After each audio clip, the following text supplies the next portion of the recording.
Dubbii jabduun bosonaas ba'aa jiru imimmaan uummata Oromoo deebii argachaa akka jiru ibsa. Hattuun kana dura aanaalee garaagaraa keessa taa'uun uummata saamaa turtee fi qabeenya uummataa karaarraa maksuun itti fayyadamaa turte tarkaanfii olaantummaa seeraa yeroo ammaa fudhatamaa jiruun qabeenyi badee deebi'aa jira.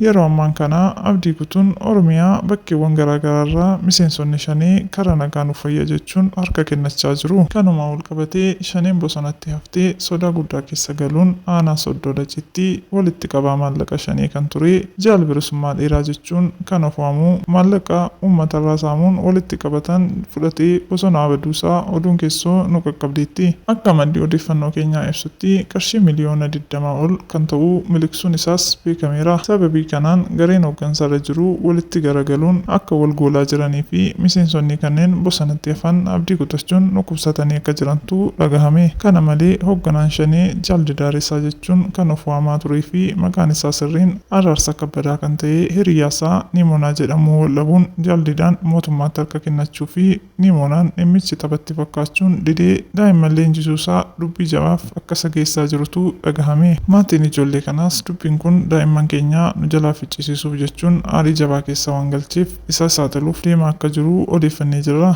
Uummatni aanaa da'oo nagaan keenyaa deebi'uu qaba jechuunis Niimoonaa irratti tarkaanfii jabaan fudhatamuu qaba jechuu oduun keessoo nu qaqqabdeerti.